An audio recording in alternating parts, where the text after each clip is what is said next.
Here's how an average guy named David retired at 35 with $1 million. Now, this might sound impossible. After all, the median American has under $10,000 saved. But stick around because this story is possible. It's realistic. And by the end of this video, I'm going to show you how you can follow in David's footsteps to retire by 35, 40 or 45 with a comfortable nest egg of $1 million. So without further ado, let's get right into it. 5 years back, David was just another guy stuck in the daily grind. Now, at 35, he's totally financially free. He spends his days snapping wedding photos, teaching his kids chess, and traveling with his wife out because he figured out how to build wealth the smart way. How cool is that? In our first stage, we see David at 25 staring at his computer screen, his brokerage account open and the number reads negative $4,500. Flashback to 3 months earlier. David is sitting at his desk looking at his computer screen. The stock he put all his money in is down 90%. What is going on? David thought he was smarter than the market. After reading a few articles on online forums, he invested his entire $5,000 savings into a small-cap tech startup. But within 3 months, his investment had dropped 90%.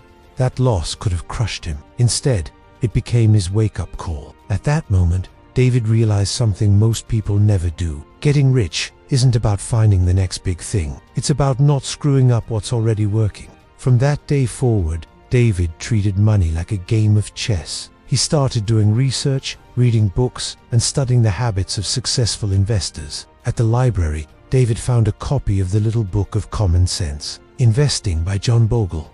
This book changed his perspective on investing forever. He highlighted key sections, took detailed notes, and committed these lessons to memory. In fact, if you own a copy of this book, I highly recommend it. It's a must-read for any beginner investor. Each week, David would read a chapter, process the information, and test himself by quizzing his friends. As the weeks passed, his understanding of the markets grew exponentially, but knowledge alone wasn't enough. David wanted to take action, so he started making moves. But little did he know, his real test was just around the corner. In our second stage, we see David at 30 years old. He's been investing for 5 years and just received some unexpected news. He's receiving $25,000 from his parents to buy a house. But there's a catch. His dad expects him to use it as a down payment on a condo. David thanks his dad and tells him he'll think about it. Once his dad leaves, we see a conflicted look cross his face. He knows that $25,000 in a down payment today could mean missing out on $250,000 in a decade,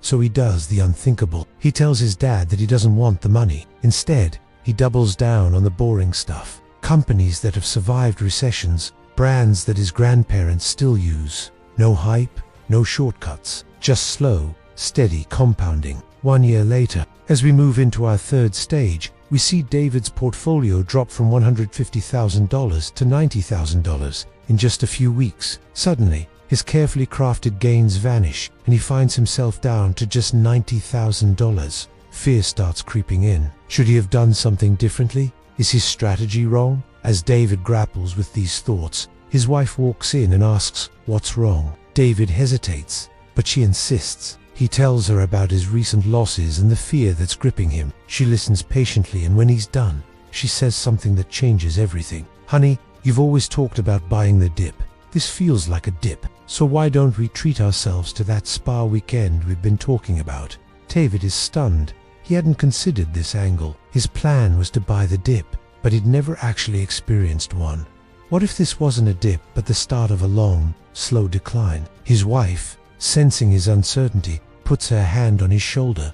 She knows he's not just worried about the money. He's afraid of failing. She says, "You've worked so hard for this, David. Don't let fear stop you now." Her words hit home. David realizes he's caught in a mental battle between fear and logic. He knows this is a buying opportunity, but fear is paralyzing him. He takes a deep breath, determined to overcome. He transfers his entire emergency fund into his brokerage account and starts buying the very stocks that are falling. Now let's jump 5 years into the future. In our fourth stage, we see David at 35 years old. He's just resigned from his job and handed his boss a letter. On his desk, his portfolio value is well over $1 million.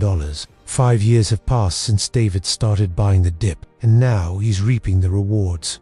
The dip he bought wasn't a dip, it was the start of a bear market. And David's decision to keep buying in, even when it felt like he was throwing money down a drain, paid off in a big way. By 33, his investments were earning more than his salary, so he walked away, not to sit on a beach, but to design a life where work was optional. He turned his photography hobby into income, kept his expenses low, and let compounding do the heavy lifting.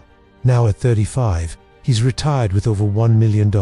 If a guy who once lost 90% on a bad stock pick can do it, so can you. Here are the 3 steps he took to retire a millionaire. Step 1. Start early. David began investing at 25 years old. It might seem daunting, but remember, it's never too late. Every day you wait is a missed opportunity, but it's also a chance to learn.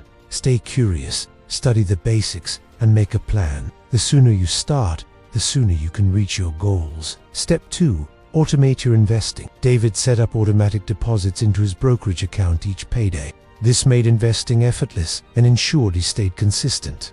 Without this system, his investing journey may have stalled. Automate your investing by setting up regular transfers to your brokerage account.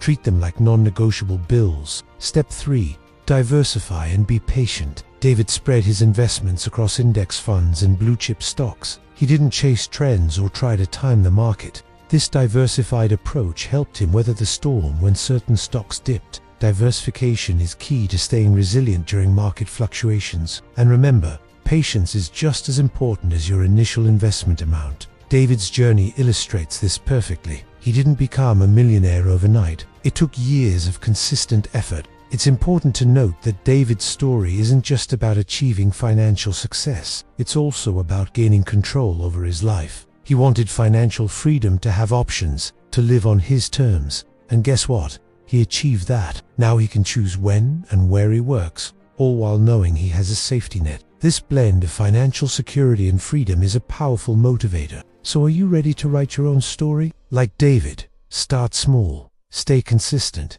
and embrace the power of compounding. It won't make you a millionaire overnight, but it will build a strong foundation for your financial future. If you enjoyed this video, please give it a thumbs up. Consider subscribing and share it with someone who needs to hear this story.